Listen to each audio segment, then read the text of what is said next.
Great.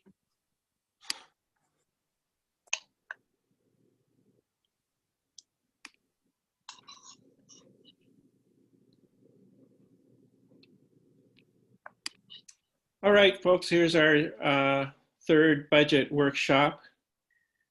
So let's see, I'm going to share my screen.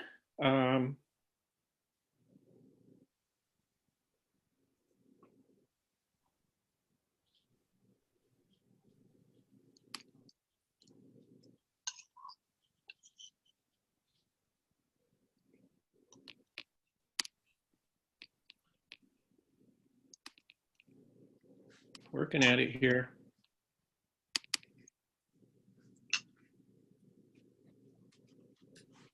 All right. Oh, there's so.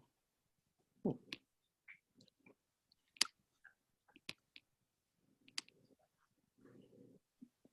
So I made just a few modifications to the spreadsheet that we talked over last time, and so I tried to color code them. So everybody can see my screen, right?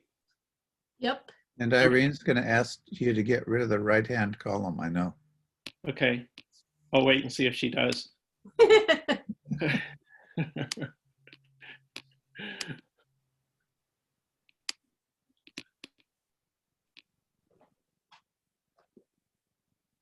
Okay. I'm trying to get rid of this, my image box here. Okay, so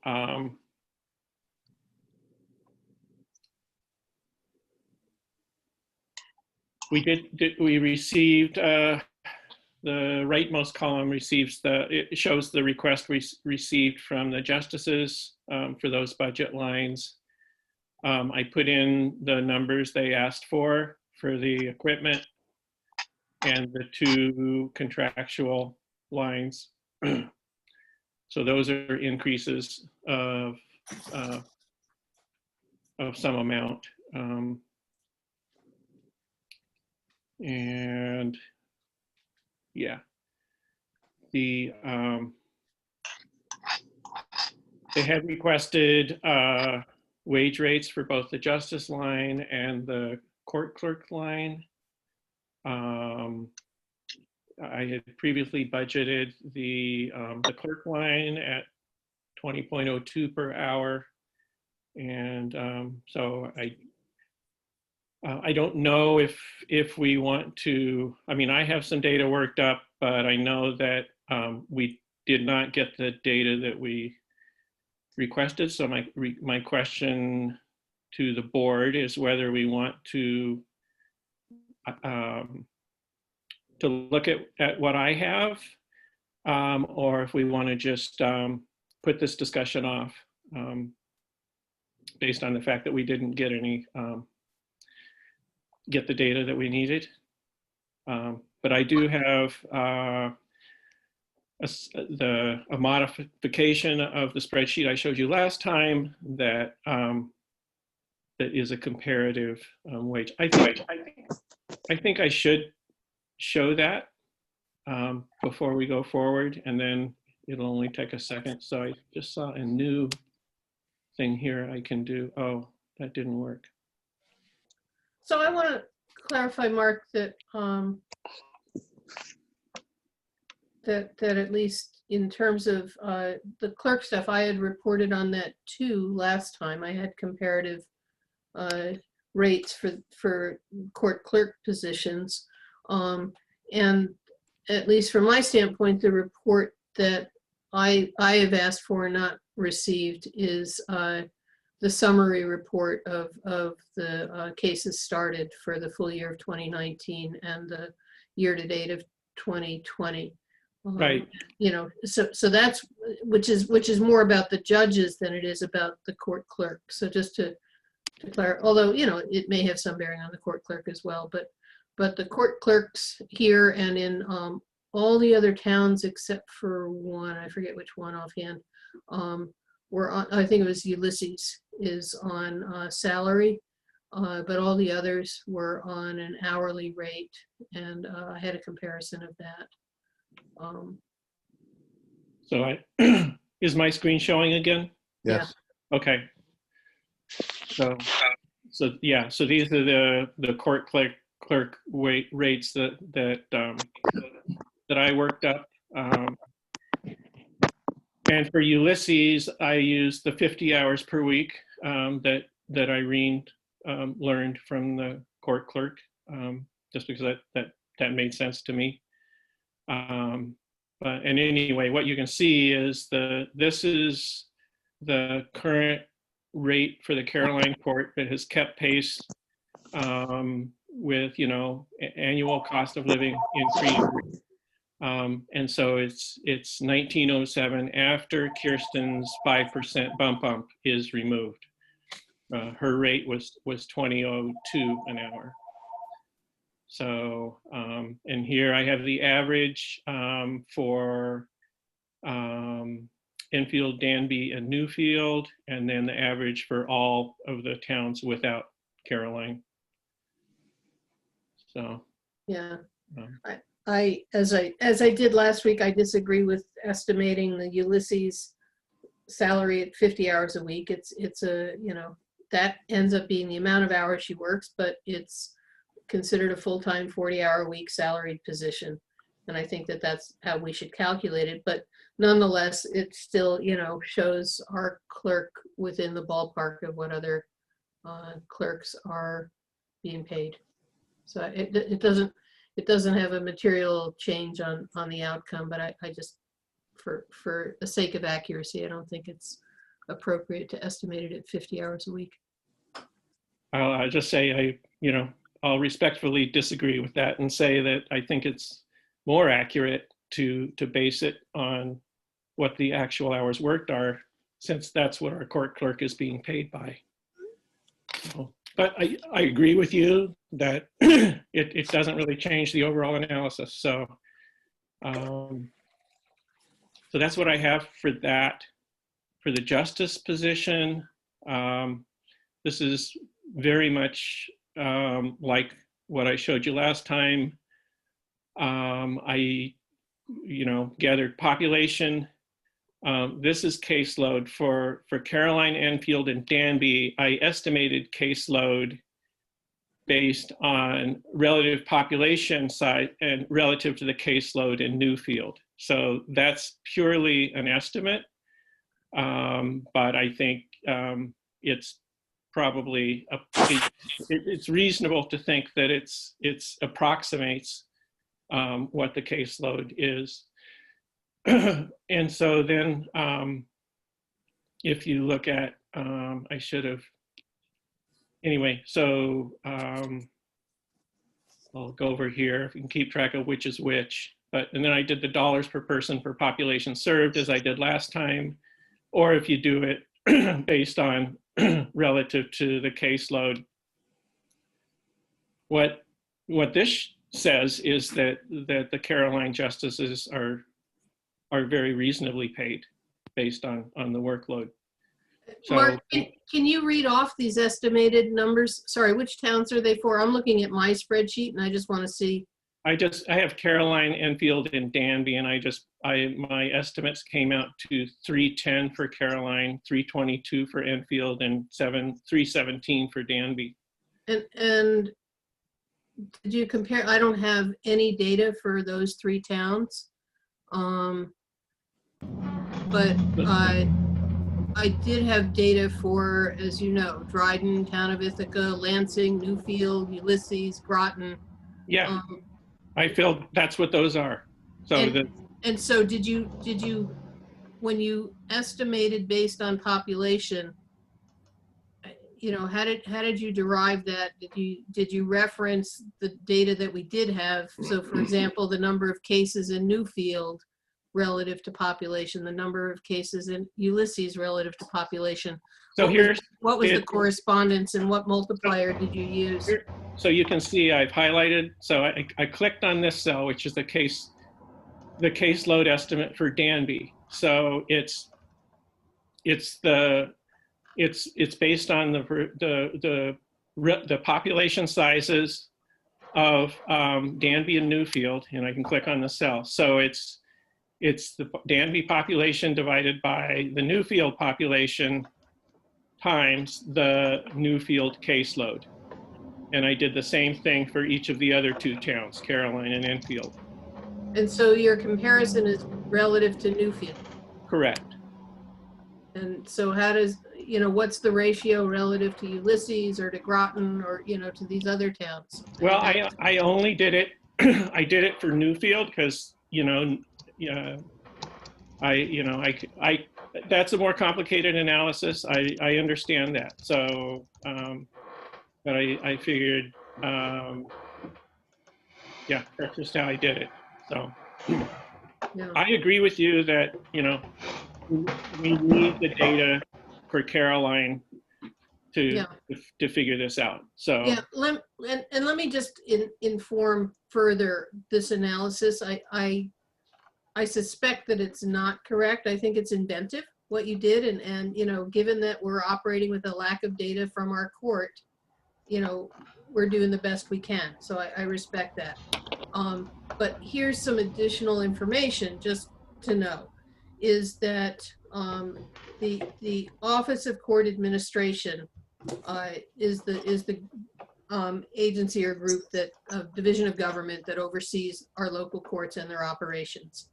And it's the Office of Court Administration that has determined the opening or the need for opening of the different municipal courts in the face of COVID. And so in regards to Enfield, that court remains closed. They are still not open and seeing cases. Danby is open, but they're operating on half power. So they do have 2 judges in Danby. However, they're only having 1 court session a week rather than 2 court sessions a week.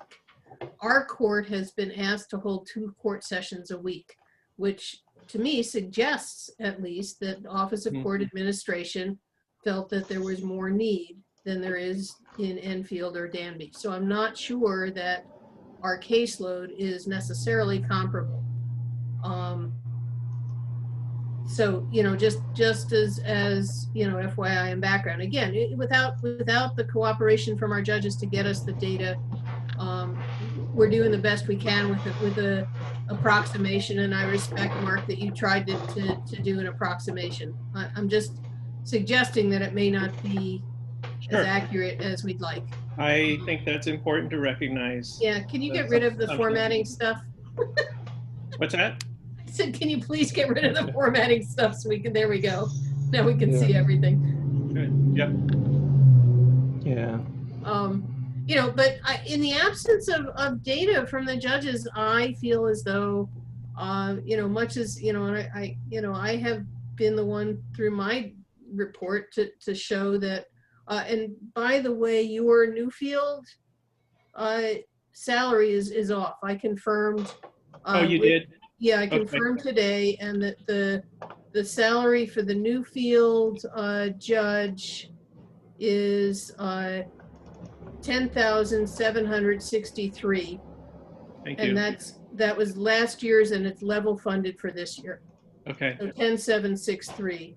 Yep. So they are the truly the low number, and you can see that in terms of persons population served, $2.09. They are clearly the low flyer. But in any case, that overall, apart from Newfield, in my opinion, our judge's salary is out of step with the other judges across the county. But I don't know what to make of that until I have more of a sense of their workload relative to other judges in the county. And so I'm disappointed that we still don't have the data, and in face of not having the data that we've requested from them, I don't feel at all in a position to advocate advancing their salaries. Even though, in my opinion, looking at these numbers, it would be worth considering. But, you know, in the face of their you know, not providing us the information that we've asked for, I can't see how to justify doing it. So you know, I guess I don't know. I'm surprised that you're reaching that conclusion based on these numbers. Well, That I'm doesn't. gonna, And then the other thing you know, anyway, go ahead. John wanted to say something. yeah. Well, I may be less gentle than Irene. I appreciate this effort, but I think this methodology is questionable in terms of what it actually measures. And Mark, I really don't need your reaction. Just hear the feedback. Okay. Just hear the feedback. You know, I don't know that population. I'm not sure what that measures, in the sense that, you know, not all the cases being heard, as Irene said last week, are in-town cases, right? You know, so we're on a state road, lots of traffic coming from other directions, and that may be a lot of it. The other thing is, you know, I think there's a certain amount of training that goes into all these positions and back-end work that may or may not be reflected by caseload. And if you look at the average of what salaries are being paid, our judges are below that, right? There's a certain base level for the position, and I realize we as a town have that discretion to set that salary, right? But that doesn't necessarily mean that what we're setting is equitable, right? You know, other than Newfield, you know, we are several $1,000s below what I would even say the average salary, which seems to be in the $17 to $18 range. I would argue that Dryden and Ithaca are outliers. Ithaca probably does have significantly more, you know, so I think. So I mean, and I'm sorry to react, John. So because I do feel like I've gone to a lot of work to try to figure this out. And sure, so no, understood. You know, I don't know why, looking at this, you know, a question comes to my mind. In Enfield, they have one justice doing, and let's say the caseloads are similar between Enfield and Caroline. Then why wouldn't the question be, you know, if we're going to have two justices, they're going to be paid somewhat less to do less work, or we move to one justice, and then it would be worth boosting the salary. I mean, I feel like it's our duty that we need to look at the needs of the town in relation to this. So.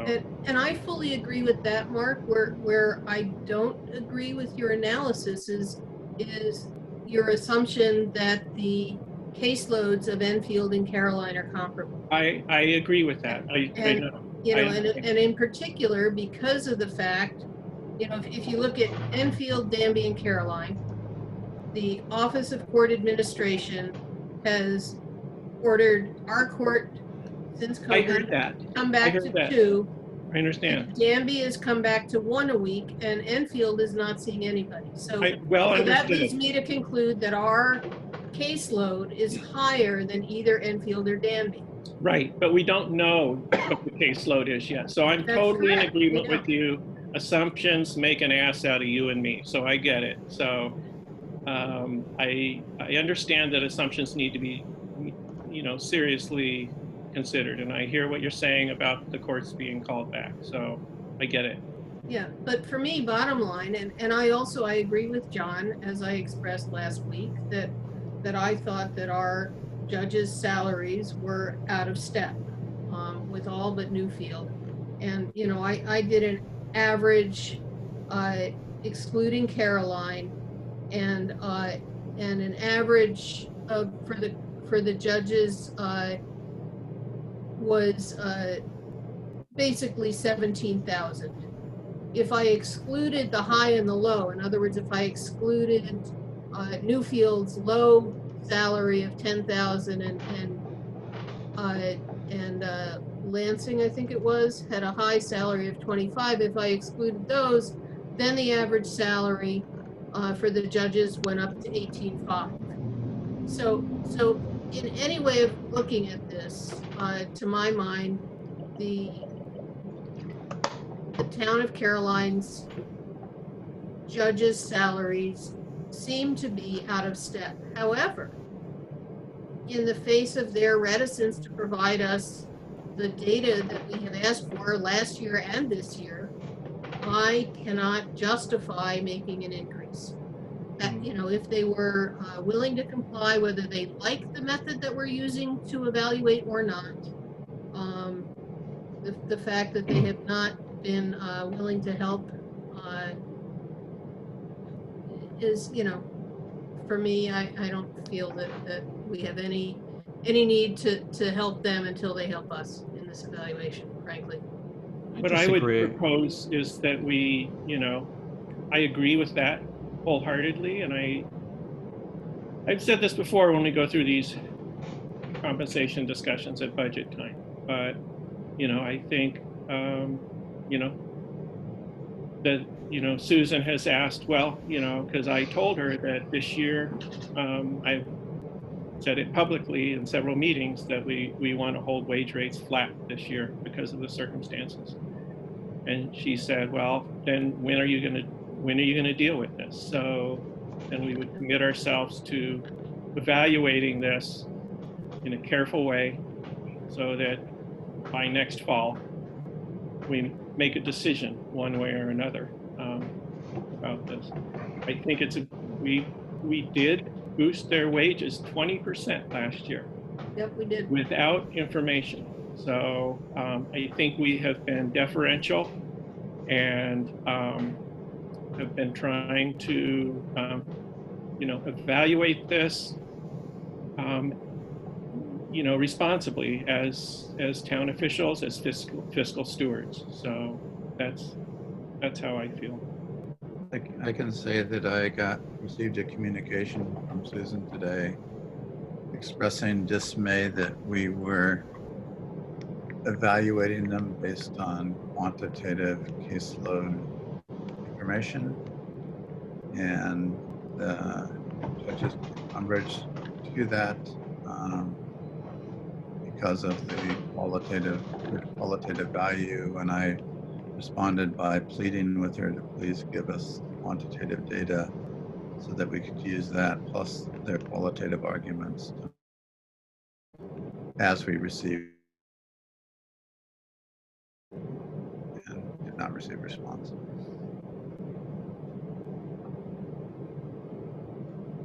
Yeah.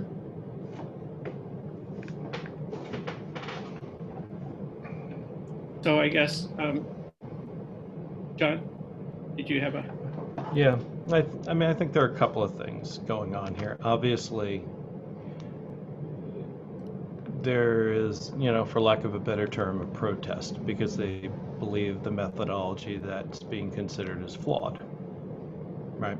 That's really what's going on here, right? So we're at an impasse.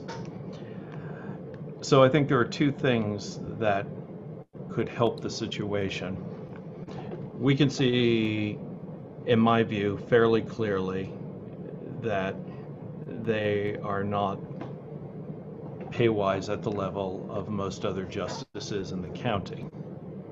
And so I would be okay with a goodwill bump with the caveat that we have earnest discussions about what are the right measures to look at something like this. I agree with Gary to some degree that units, as he phrased it colorfully, units of justice may feel insulting and may not fully reflect the amount of work. On the other hand, I think there has to be some measure to evaluate this, right? And so I would want to know, okay, what are the qualitative measures, or what do other towns use to do this, right? There's got to be, we've looked at data that may or may not be accurate measures of this, but I don't know if we've ever looked at what what do other towns do to try and set these salaries? And that might be worth getting to add or figure out how to quantify or qualify what's an equitable salary. Right now, as I look at these numbers, I don't think this is an equitable salary. I think if we brought it in the direction of 15, I would feel like we're getting closer, and then we could look at how are we truly going to evaluate this. I will just say I respectfully just thank you. And John, I'm fully in agreement that this doesn't look equitable. But I'm also, and I don't disagree with your analysis that this is a protest on their part, but it has been a rather hostile protest rather than any attempt at civil communication. It started last year, it's continued throughout the year. And I think that some of the communications have been dismissive, disparaging, and frankly unappreciated. In fact, in some communications last year with Gary, when he first forwarded the idea of widgets and that they weren't a widget factory, I said, I fully agree, you're not. On the other hand, you know, I could certainly envision that at some point, if their caseload came up and they were putting in more hours than they are right now, they would come to us and say, our caseload has increased, we're putting in way more hours, and we want more compensation. And he conceded that that would likely be the case as well. And so I think that, you know, the agreement that we reached is that, yes, there is deserving of some level of compensation for the professional work that they do, for the continuing education that they do, for the duress of the job that they do, which is not an easy job. Right. And then, you know, there's some increment above that baseline that should be relative to the proportion, you know, to the case volume. And when we looked at the analysis that I did, the courts that did have higher case volume those judges were compensated more than other towns. Yep. So for example, Lansing and the town of Ithaca had substantially higher salaries than Newfield and Ulysses and Groton. And their caseloads are much higher. Correct. And so that's what I'm saying, is that I think that there is a rationale absolutely for the professionalism and continuing education and the rest of this job that should be, you know, absolutely at a level, you know, compensated. If their caseload is significantly higher, then I think that should be reflected as well. But that, I mean, so, and that's what we're trying to figure out, right? Right, So it is. And, I mean, so they are compensated well for the hours that they put in. So, well, I don't necessarily agree with that statement, Mark. so I here's, think they're compensated less than any of the other judges except Newfield. right. So I understand that you don't think that relative to caseload is but if you look at estimated, I put this together before, and I know that council member hours are you guys seeing my screen or not? Oh, you are. Yeah. Yep. Yep. Got it. I'm just laughing at it. So yeah. So anyway, I know I use this. I think I used John's retirement number for the estimated weekly hours for council members. And this is, I used 8 for the justices. A couple years ago, Susan told me 6 estimated hours per week, but I used 8. I've heard her say 10. Yeah, I've heard more recently that 8 last year, she said 8, and then this year I've heard other numbers. So anyway, but my point is that, they're on a work hour basis, you know, they're not being compensated badly relative to other town officials. And I think other town officials, I mean, if you think about the responsibilities that other town officials have, they also have serious training and you know, professional expectations to maintain. So, Well, an interesting thing with this actually is if 10 hours a week is in fact the number, right? At that rate, they would earn each $17,316 over the course of a year.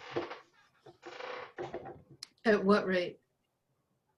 Well, if you assume that the $33.3 an hour rate is their hourly rate, and they worked 10 hours a week as opposed to 8, and you adjusted that, then you would find that their salaries would be actually at 17,316. but that, anyway.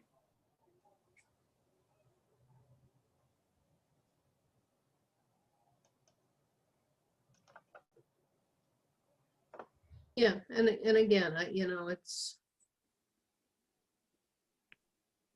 however imperfect the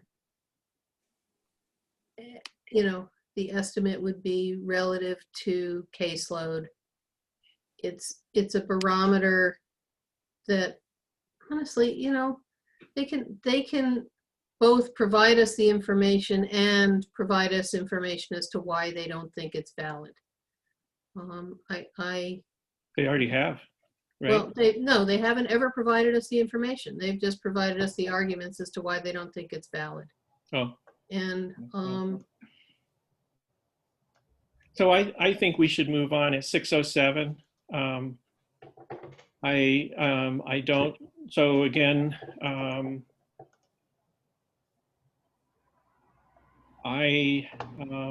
you know, I support Irene's position that we should leave them alone for now. well, you know, I would revisit it if they provided us the information. I just want the information. It may or may not, you know, I just want to have a cooperation with them, whether or not they like our analysis, whether or not we look at the analysis and then go, you know, they're still at a step and their cases are on average about the same and they deserve an increase. Yeah. Whether we say their cases are less than others and we still don't feel comfortable with it. But we can't even have the discussion right now because Right. we've never had the numbers. I think it's our responsibility to make this decision based on, like John said, the information and the data. So anyway, that's, oh, and by the way, we're not voting on this now. We'll be doing that at a later meeting. I guess I'm just proposing that for tonight's record that we're not moving those and that I am meeting their requests for the other 3 budget lines under the courts. So is that okay? We can table it for now. Okay. I think we're all also agreed that we continue to plead with them to provide us with the available data. Yeah. Please. Well, I would add to that though. Again, I might be a dissenting voice on this. I'm not sure necessarily the data that we're asking for is necessarily the full correct measure. So I would ask, if we're going to ask for that data, also for the qualitative or quantitative, no, I was right the first time, qualitative considerations we should be looking at.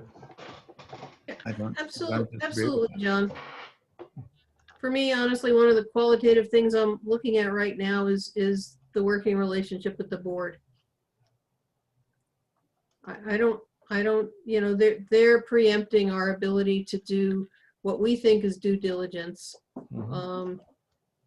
If in the end we look at our data and we go, it still doesn't feel right, that's our decision to make. But they're not even allowing us the data that would inform our analysis.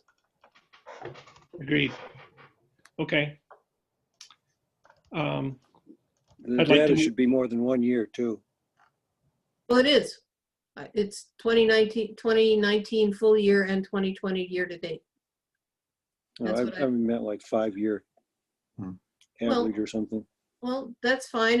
You know, if you want to go collect all of that data from all of the courts, Cal, I don't disagree with Yeah. you that the more data, but you know, over time, I'm Mhm. sure it changes as well. So Yeah, I guess I'd just like to see if there's trends, or things going up or things going sideways or things going Sure. down. And I want to also just harken back to our original, or at least mine, desire to, to leave wage rates flat this year and then commit to evaluating them and, evaluating them across departments for next year. So anyway, I think we've spent a lot of time on that.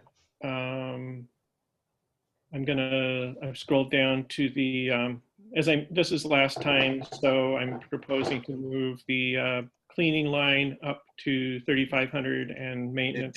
Mark, can you change your screen? we're still Yeah. looking at the court Wait, stuff. okay. We're not looking at your new screen. You may have I to got it. Yeah, I forgot that I stop switched share screen and then, spreadsheets. Yeah.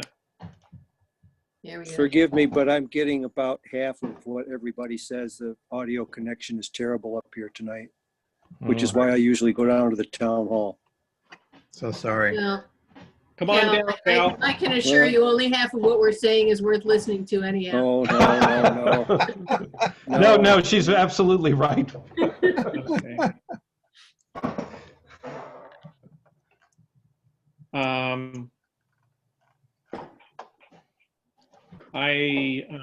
So I'm not going to belabor all these lines we've gone through before. I guess I would kind of like to move Mark, on. you haven't changed the screen yet on my Oh. computer. Doggone it. What you have to do is you have to quit sharing screen and then start over again. Yeah, and I There thought we I go. did. Think I'm sharing. Oh, there it is. Got it? There we go. Okay. Sorry about that. There, is that good? Do you like that? No, I'll take it away.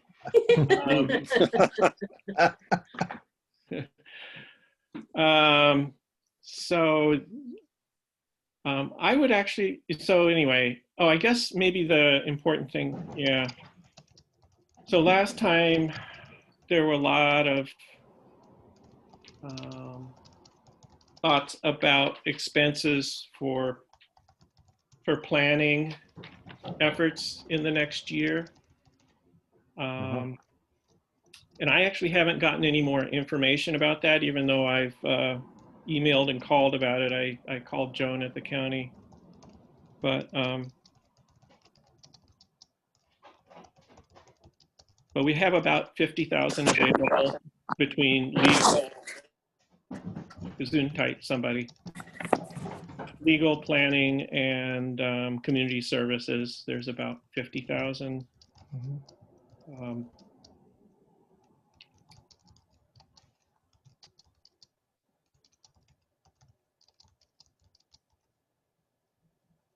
So I think we have to think carefully about whether, if that's going to meet our needs for the next year or not.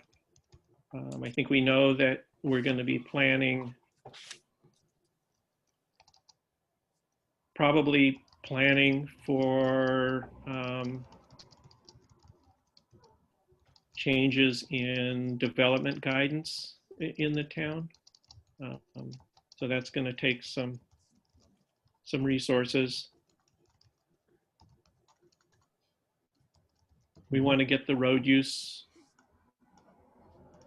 thing in order. I don't, I think you'd suggested 20,000 for that or something, Irene. Yeah, So, that was an off the cuff yeah. quote from Laura. So, and I will say, and I'm kind of anxious to, and maybe we should, let me know your thoughts, but we could move ahead to the highway discussion. I did talk to Laura today. And she did mention your request for that, Irene. And so she's going to be providing that information on their road use agreement and what's all involved with that. But Okay. um, So the big items that I see us needing to spend planning or legal money on, it's sort of engineering. One is the highway building. Another is the road use agreement. And, you know, and I don't know at all with the highway building, you know, are we looking at 20,000, 30,000 for a consultant to draw up plans and assist us in, you know, identifying, you know, the kind of sites that we need to look for. on that one, I think we've already, I think we've resolved that one, right? Because, Well, that we would pull it out of the highway right, board budget, yes. So I had previously an estimate of 15,000 from a law firm that specializes in emergency services, you know, and fire contracts. So, you know, if we wanted to address the provision of first responders within the whole town and not, you know, Brooktondale, but including Slaterville Springs. And, you know, and I guess Speedsville is already somewhat covered. But anyhow, to look at in particular how to get better coverage in, or some kind of coverage in Slaterville Springs, that would be 15,000, at least from this other attorney. I haven't spoken to Brad Pitt, what's his name? Brad Pinsky. Pinsky, yeah. But so a previous estimate of 15,000 for that. A rough estimate of 20,000 for road use. And then I don't know how we estimate what we're gonna need with Guy and other planning services and legal services as we delve into discussing zoning and you know, if we end up going down that path of implementing zoning, implementing other recommendations that may come out of the Land Use Economic Development Committee, So here's, you know, and potential litigation. So I think that all of that we need to factor in.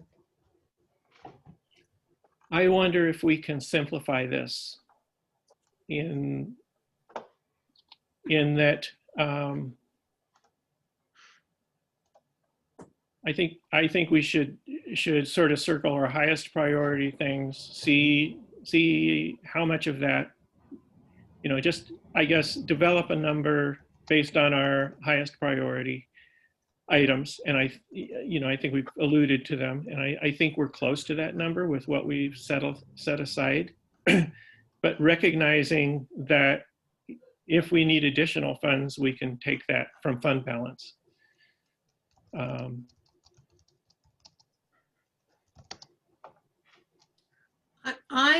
You know, we are trimming fund balance very close to the bone.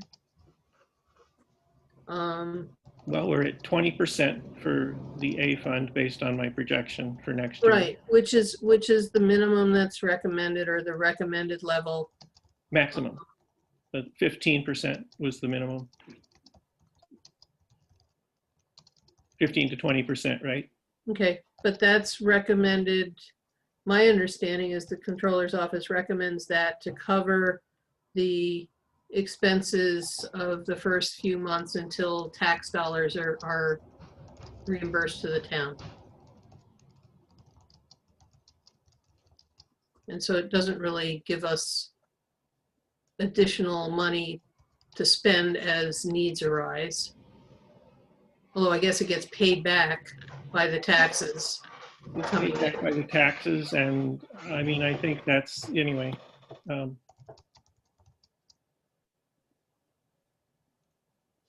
I mean, if you're arguing otherwise, then we're talking about breaking the tax cap.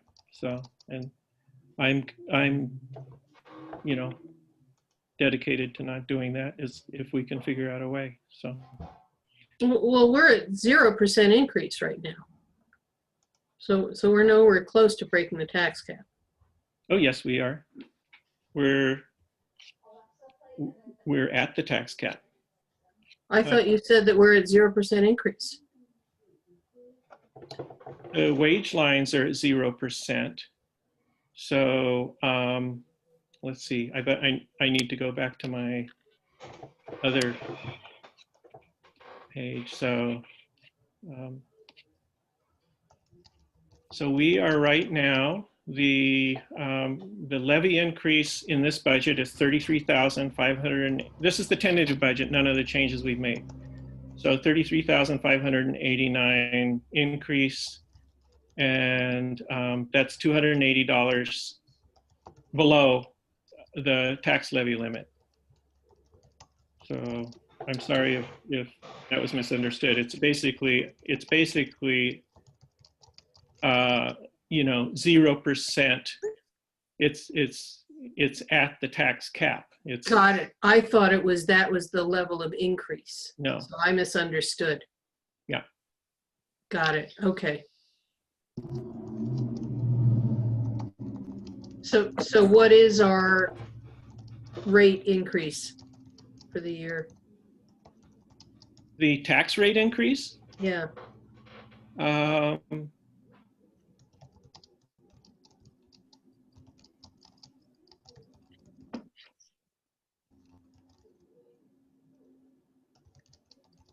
0.15%. Okay, so that's what you kept level, is the tax rate increase because you've added in a lot from fund balance to minimize the rate increase. Well, the fund balance, it's applied to the levy increase to get it under the tax cap. To comply with the tax cap. So that's when we do this line here, that's the 2020 expended fund balance here. So this budget applies 132,000 of fund balance to making this budget compliant with the tax cap. Okay. That's what we do every year. And this is what Don was talking about when he was talking about the fund balance policy that, Yep. you know, fund Okay. balance is used for this process as well. Okay. So, okay. Thank you for clarifying that. Yeah, you're welcome. So anyway,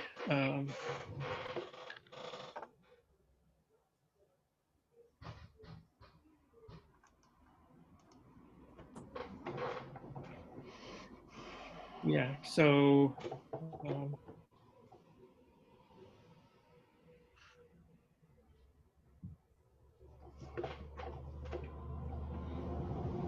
other thoughts about planning needs and budgeting?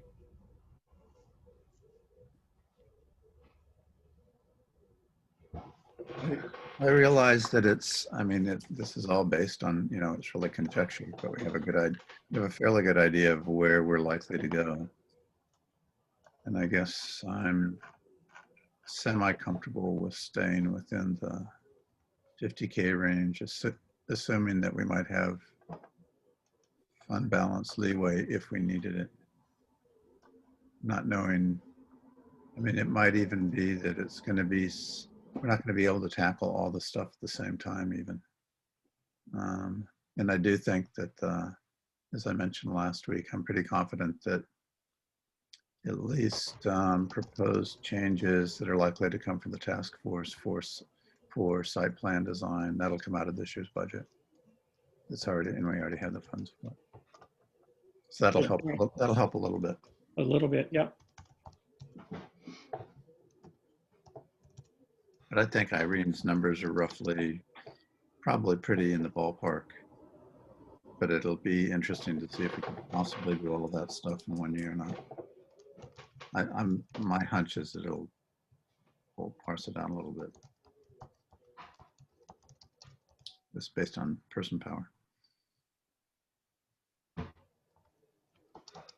And the planning board is only going to be able to do so much. I mean, they can tackle a lot of stuff, but Mhm. Okay. Any other thoughts? Um,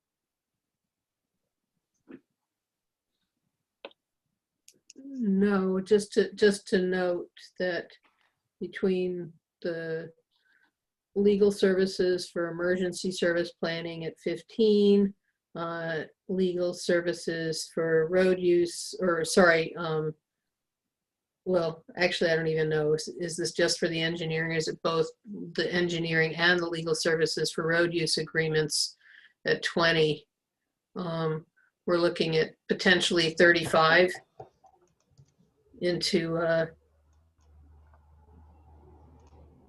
coming out of fund balance. And then, if we end up seeing any kind of litigation over some of our land use decisions, that could take us further. So just to note that, it could be 35 to 50,000 out of our fund balance.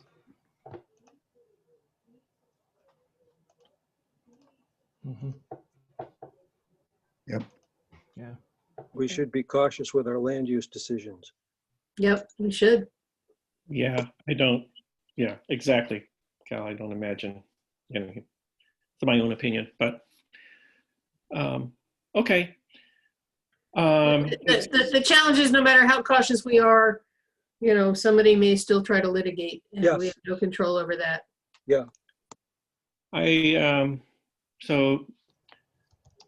I would like to move on to a discussion of the highway needs. Is that okay at this point? Do people feel good with that, or is there something I'm missing? Yeah, no, I'm good with that. One last question, Mark. What do we have in contingency? How much did we put in contingency? 25,000. 25, and that's been a pretty standard amount. It's been the amount every year. Yep. So that's also available too, and I wasn't counting that. So that's that's 75,000. Yeah. But I try to treat that as truly contingency, so I don't try to pay attention to Sure. it. Yep. So, okay. Okay. So I actually have been racking my brains on the highway needs. And so first I'm going to show you some stuff just for fun that I worked up, but then I had a couple of really good conversations today that I hope, I'm very optimistic, might provide us a good solution to our dilemma. And so now I'm fumbling around again. Let's see.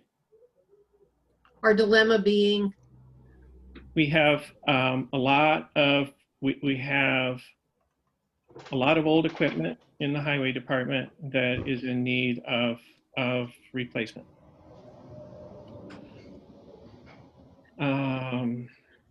So let's see here. I'm going to try sharing my screen again. Here we go.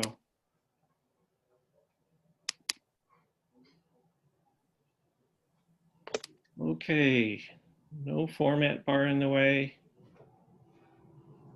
So as I've thought about all this, I have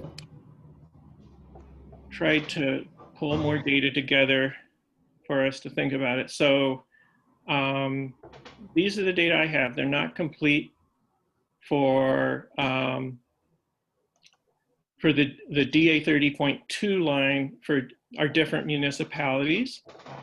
And so this is equipment purchase line. And then, and the other thing I realized is these are really different in terms of their tax base. So this is the total assessed value here. You can see that like Ithaca is at 1.6 billion, Dryden 1.1 billion, and so on. We're at $250,000. So the tax base that supports our municipal needs, they're very different between municipalities. So I lined them up in that order.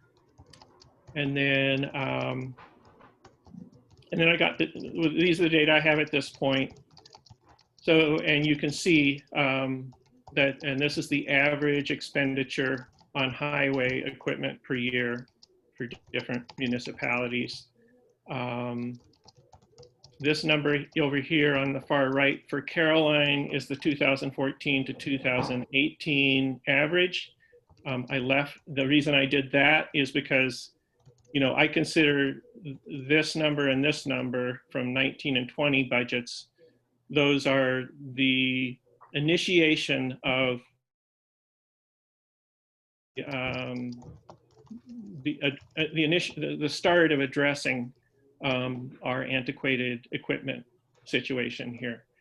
So, so I wanted to see what the running average was prior to that for those few years. And so Mark, in those prior years, we weren't really buying much in the way of new equipment other than the pickup truck, right? I don't know what all those were. So this is an elaboration. We did one year, we bought a Great All. I remember that, and that was You pretty did. pricey.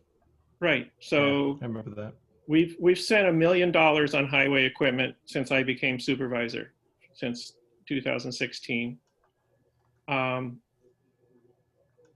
Bobby put this data together from the AUDs back to 96. So these Wow. are actually expenditures from the highway equipment line through all these years. And then I put a column in here, which is just a dummy column that shows what if you put in 130,000 a year. Trying to figure out, you know, is 130 even close to what could address our situation? So, and the average, so, well, actually, so over here, the like 21-year average, 96 to 2016, comes out to 86,000 a year, compared to what I'm proposing, 130,000, which is 150% increase.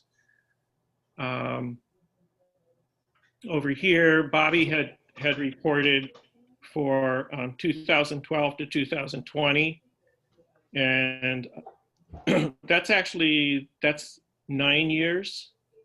And so I think he might have divided by 8 instead of 9. So when you use 9, it comes out to 135,000 a year. So that would be years that included the Great All purchase and the 2 snowplows that we've just recently purchased. So in that span of time, you know, there's no telling whether that's appropriate for whatever we need to come up with our capital plan. But I'm not going to belabor that anymore because I don't think it answers the question totally. I did look at the repair line, which is the DA 5010.4 line. And Wow, Mark, this is an amazing amount of analysis. Thank you for tackling this. sure. And so here you can see, here's Caroline's, and we've been having a standing policy of $60,000 a year for quite a while for repairs. What does that mean? We've had a standing policy. Is that what we've spent or that's what we've budgeted? No, that's what we budgeted. That's what I mean by standing policy. So I'll show you what we spent in a minute. Okay. So, yeah, that's interesting. Yeah. So, but you can see that our highway expenditure line has not been exorbitantly high compared to other small towns. You can see that Groton's is fairly high. Their equipment line, if you remember, was fairly low. And so then here are the other higher assessed value towns. And interestingly, I only have 1 year for Ithaca, so it's way down there. But so here's the. So these are their repair budgets, not their repair That's correct. expenses. So here's the Caroline repair expenses from 2000 basically to present to 2019. And you can see there is a pretty good trend up. Yep. So starting down here around 26,000 a year up to up in here 80 or something like that. So And what's interesting about that, if we consider that our trucks are about 20 years old, back when our trucks were newer, yeah, back in 2020, right, our expenses were much lower. we're more. So Right, that makes the good sense. news in all of this is that, so when we do get newer equipment, we are going to experience a reduction in our repair costs from there. So, so anyway, I wanted to just kind of throw that out because a couple things occur. I think, the tax base isn't important to think about. We already knew that repair costs over time are important.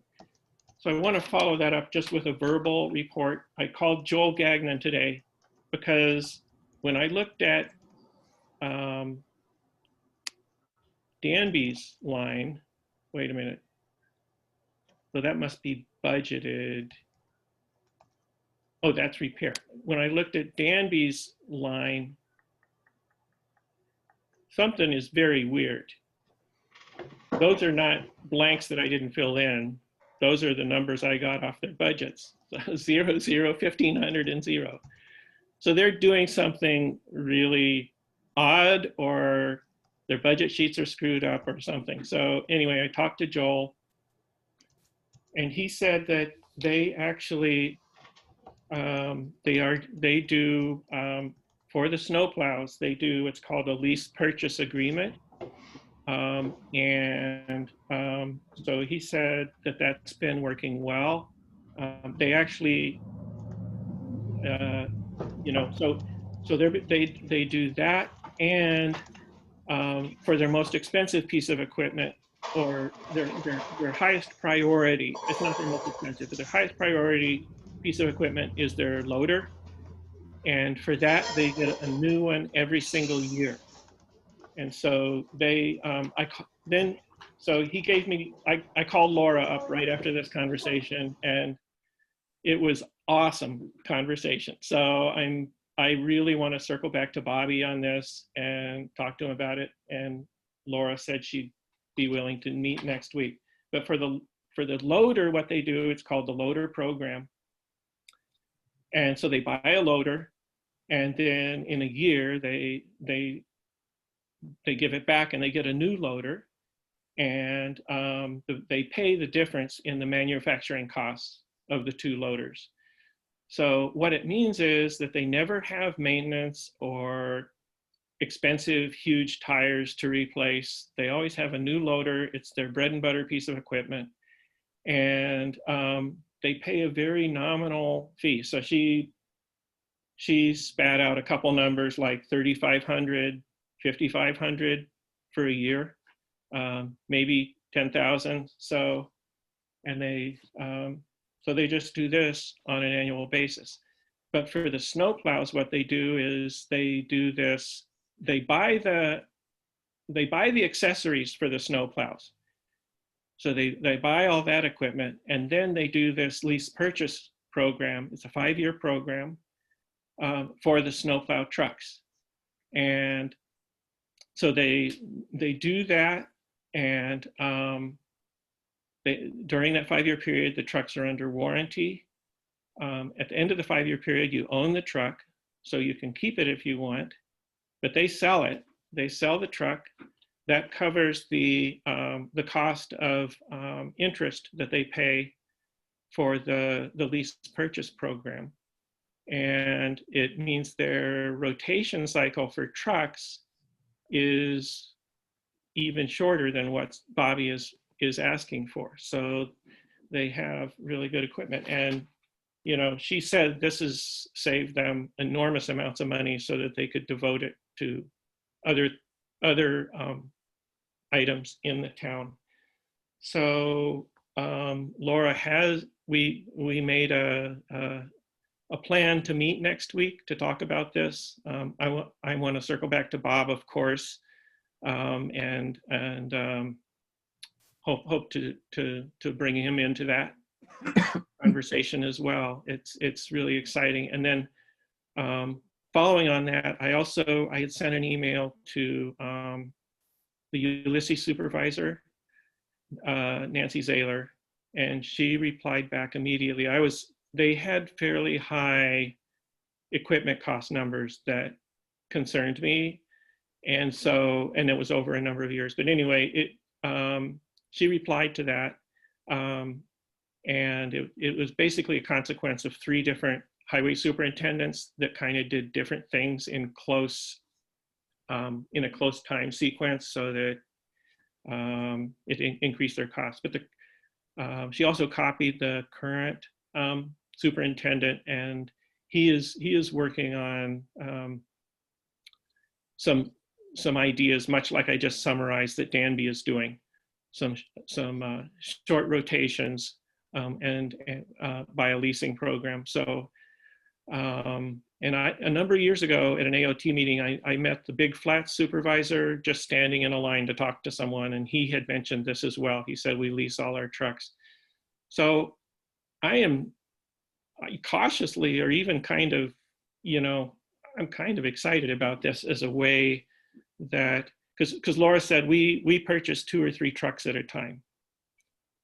So if we can put a plan in place to,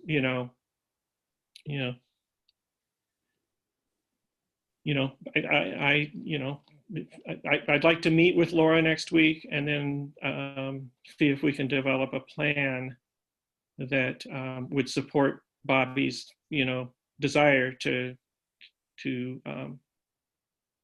get to refurbish the fleet and get them up there. So This is super exciting, Mark. I feel like you.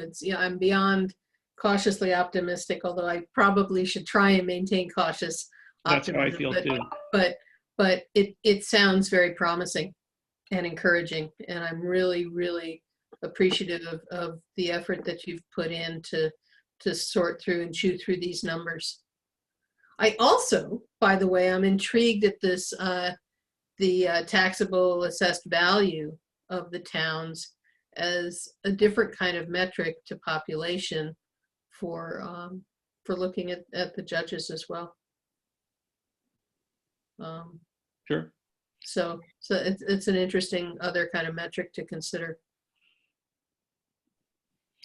So Again, and I'm not saying it's the right metric or a fair metric, but I think it's worth looking at how things play out using those numbers. So sure. So I kind of feel like, what would I say here? I think, and Bob has said, really the only thing that he's concerned about in the, so I did have a good discussion with Bob yesterday, and he is concerned that the equipment line is too low. And I think, and we certainly discussed that we could redirect funds within the budget based on his, prioritizing his need to address equipment concerns. But I really, I'd kind of propose that we, that I meet with Laura next week and with Bobby, and we sort of try to get a handle on that, what we would need budgetarily in order to move forward with this lease purchase program for the remaining 2 or 3 trucks, whatever we decide, and then think about it further. yeah, I agree. The other thing, and by the way, I'll just insert this here while I'm thinking of it. The highway crew and Bobby were very appreciative of the meal that we sent to them, and they said it was delicious. So so thanks to everyone for that. The the other thing that impressed me in talking with Bobby, and when I talked with him about the meal, we had a little bit of conversation about that 44-year-old sickle truck thing. And he impressed on me how dangerous that thing is, that it is, that it's just not used anymore. And partly because fingers have been lost and limbs have been lost from that kind of equipment. And so I do want to, I was very taken and really very impressed with Bobby's comments that, the most important part of his job is making sure that his 5 guys go home safe every day. And I want to, make sure that we honor that in our planning as well. That, if we have a 44-year-old piece of equipment that literally could cost somebody their hand, I don't want any part of that. And so I'm just putting out there that, I'm super excited by the ideas that Laura has, and that there may be, new ways to address this that we had no knowledge of before. But I just want to make sure that as you think about the plan, that it's not just about the snowplow trucks, and that we also look at the other needs and figure out a plan for addressing those, and prioritizing safety above anything, even if it means some of those other things get replaced before the plows. I think that as we develop the plan, that if there's equipment that we have that's unsafe, that we should prioritize getting those things off the road as soon as we can. Oh, yeah. So Tim, did you have a comment? You're on muted, mute, Tim. You're muted. You either have strep throat or you're muted. I was just going to say, having come from a highway family, I completely agree with that priority. Yeah. Safety first. And I'll also point out that a large part of the impetus or the structure of the fund balance policy is to recognize highway department needs and so that surplus town funds are directed towards or made available to the needs of the highway department. So I agree. Yeah.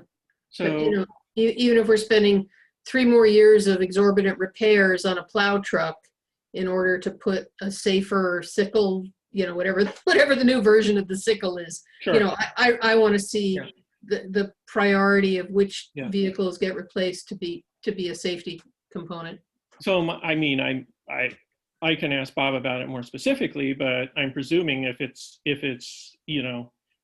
it is as dangerous as you've described, that they're not using it anymore, because so. Well, but they don't have an alternative thing to use right now. So I think, well, they do. They have another one. So We subcontract a lot with or shared services with the county. The county does a lot of the road mowing, and okay. and I don't mean to belittle or diminish Bob's concerns. And older equipment has its special,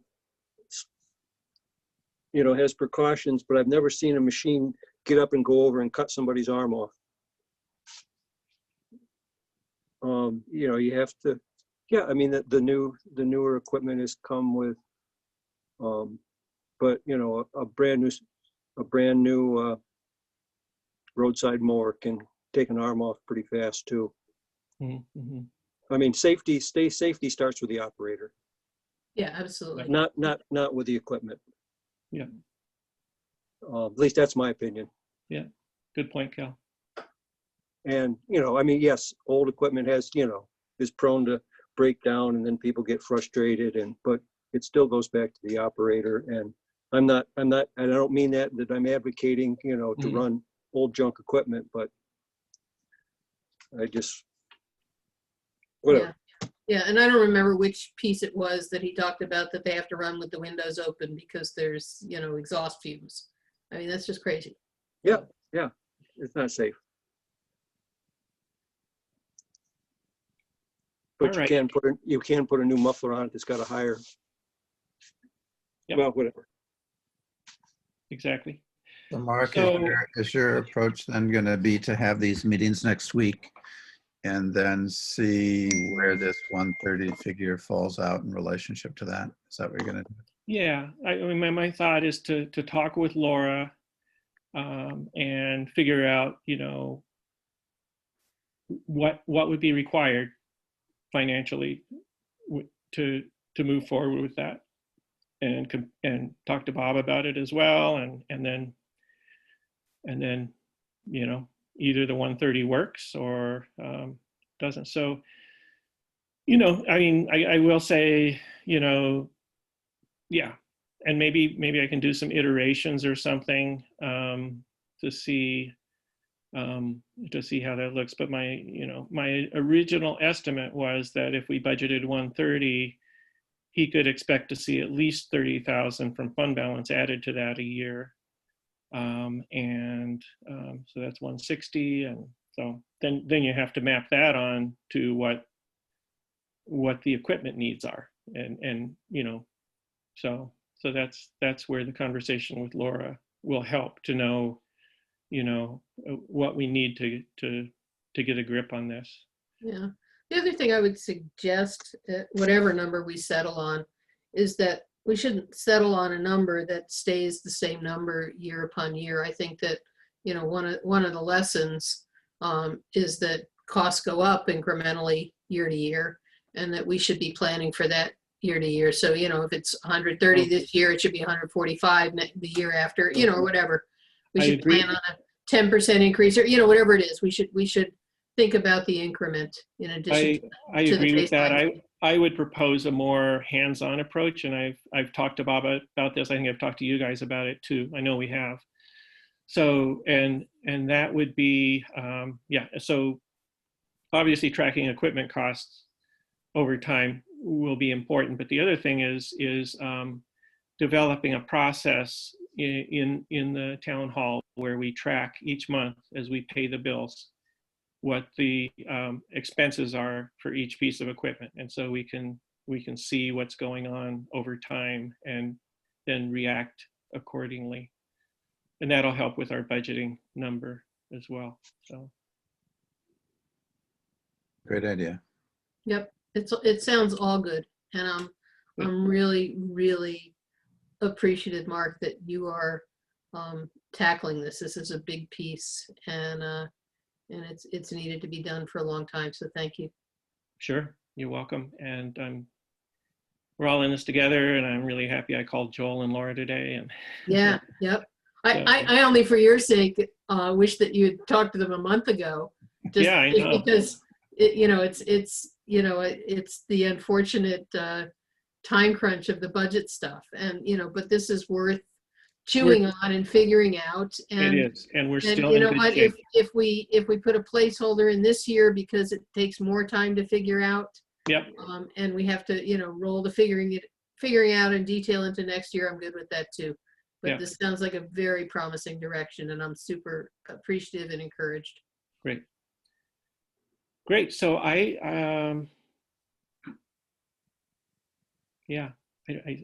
think that might be all I have to say about the budget tonight. Did anybody else have any other budget comments or concerns? I guess as far as scheduling, obviously we're going to need another budget meeting of some kind at some point. And so I guess I would say, it would be nice to get it scheduled so people would know. Yeah. Maybe, I don't know, what about, and the other thing I was thinking, are people willing or able to meet like at 8 a.m. or something like that, or early in the morning before your day starts, or would that be a bad idea? 8 a.m. would be tough. My work day starts at 8:30. Okay. Okay, we'll stick with some kind of evening thing. Did people like the 5:30 start? I kind of did, but I did too.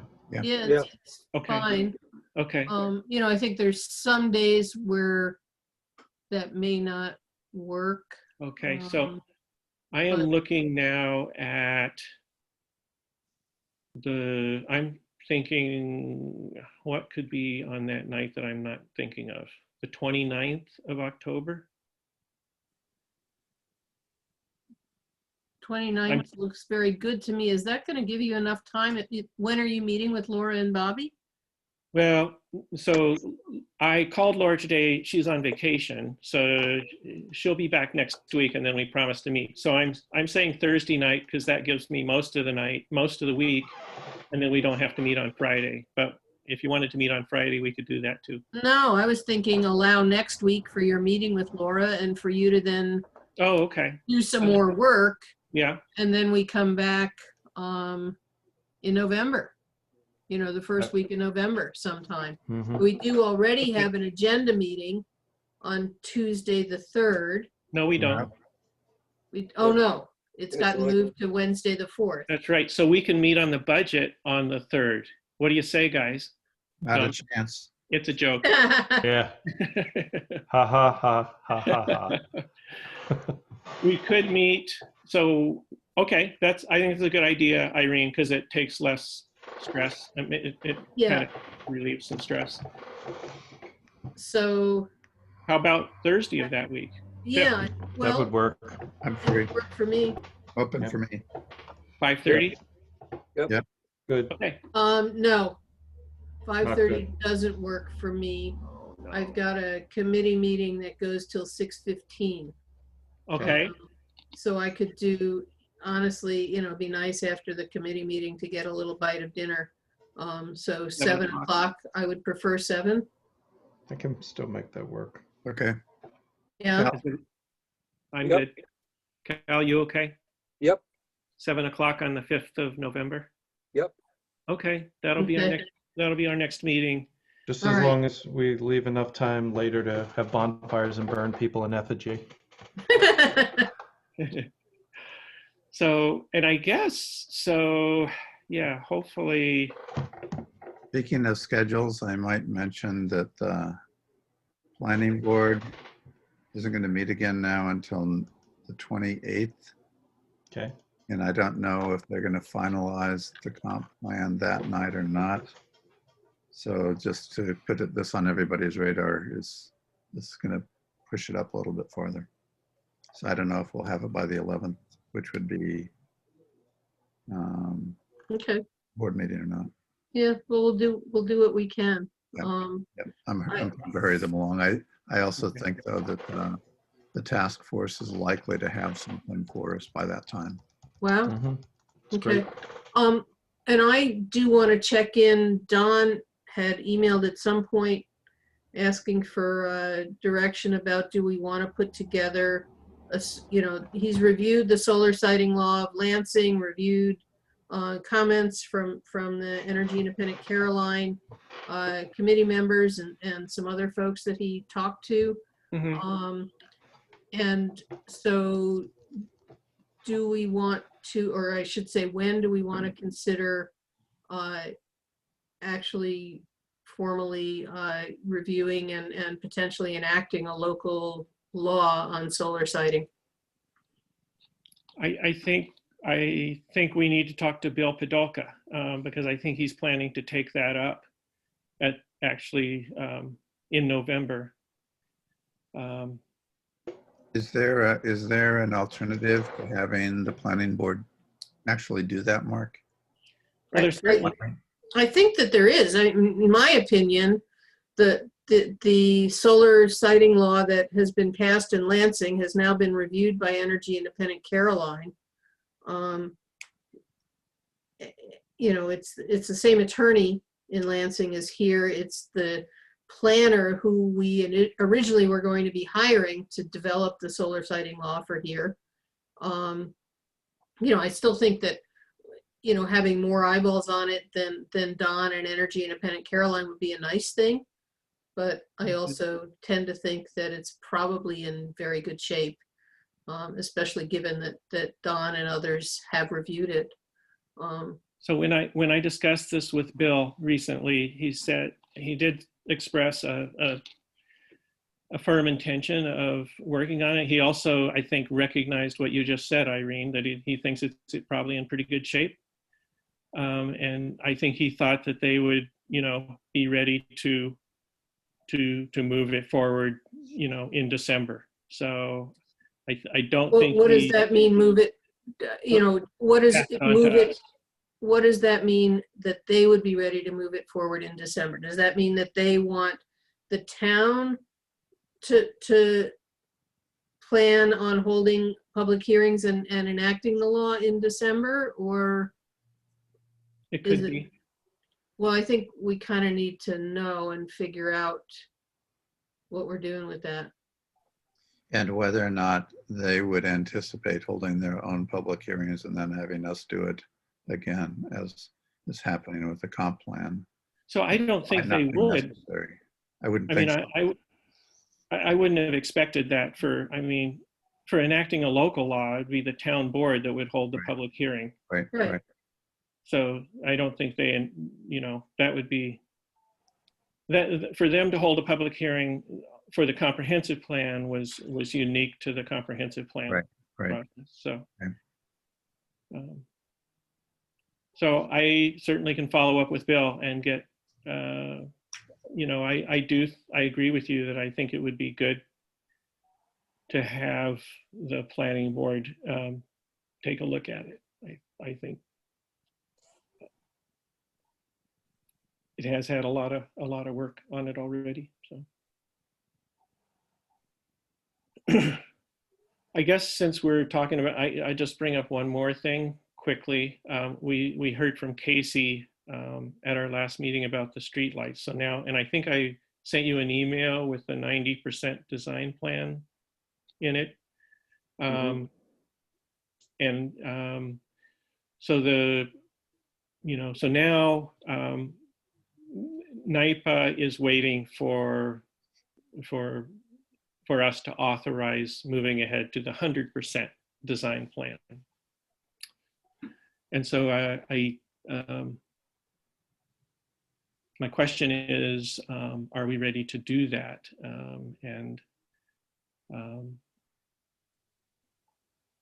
I kind of feel like we are, that we should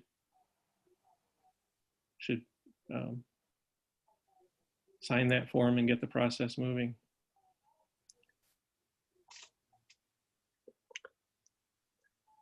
I don't see why there's any reticence in going to 100%. Okay, great. Thanks, Cal.